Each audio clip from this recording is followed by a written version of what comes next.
ABK kapal asal desa Kedungmuter, yang masih di bawah umur, sebut saja San, meninggal dunia akibat sakit selama menjadi ABK kapal berlayar mencari ikan.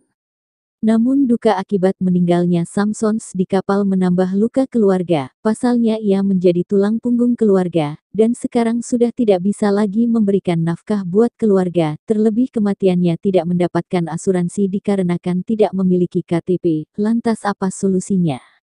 Edi Sutrisno, Kepala Desa Kedungmuter Kecamatan Brebes, Kabupaten Brebes, ia mengatakan sudah mengusahakan agar Samson mendapatkan asuransi. Namun, dijelaskannya, klaim asuransi hanya bisa diperoleh untuk orang dewasa di atas 18 tahun. Asuransi tidak bisa mengcover, sehingga saya membebankan kepada pemilik kapal untuk mengganti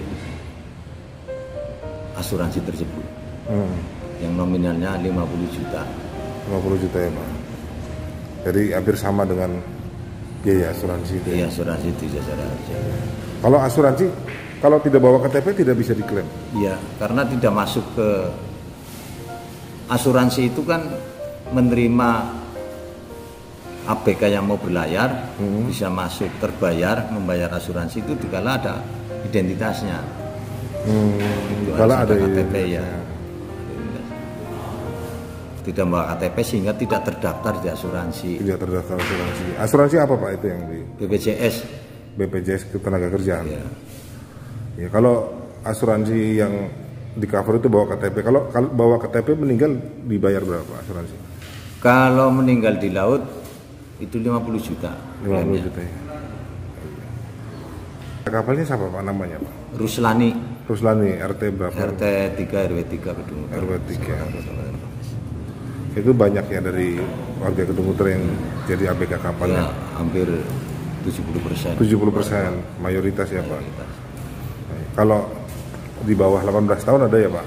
Ada. Nah itu saya alhamdulillah barusan koordinasi dengan pihak BPJS juga instansi terkait.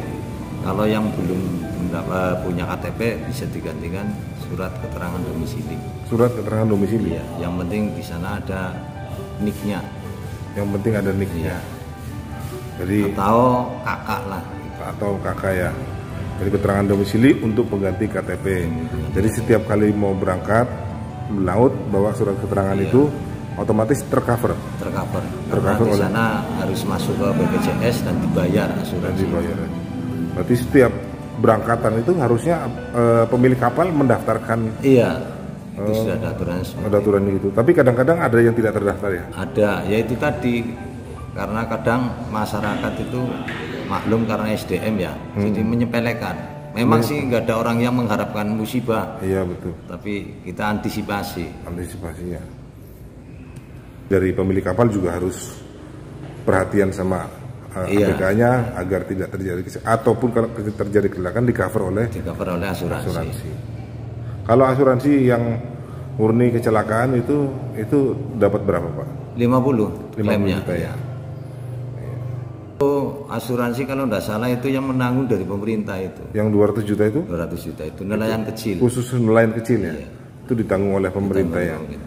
Itu nelayan yang untuk radius lokalnya 2 kilo apa 5 kilo ya dari sini? Itu pun kalau yang sudah masuk ke asuransi. Oh gitu. Itu awalnya itu asuransi tersebut itu ditanggung pemerintah dalam waktu 1 tahun. Selanjutnya dibebankan sama nelayan itu sendiri. Jadi per bulannya berapa ya gitu bayarnya.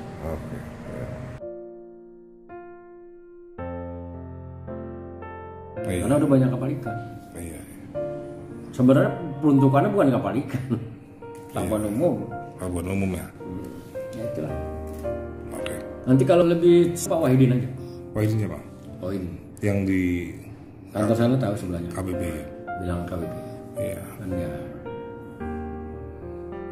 Fatah Yasin, Kepala Syah Bandar Wilayah Operasi Tegal, yang meliputi wilayah Losari, Brebes, Tegal Kota, Pemalang, hingga Batang, saat dikonfirmasi Jumat tanggal 2 Oktober tahun 2020, mengatakan kalau setiap ABK kapal yang akan berlayar harus melaporkan jumlah ABK yang ada di atas kapal, dan harus membuat file, yaitu perjanjian laut dengan seluruh ABK kapal. Apabila di atas kapal terjadi musibah atau apapun, semua harus dilaporkan. Dari Brebes, Teguh Aji Wiguno, melaporkan.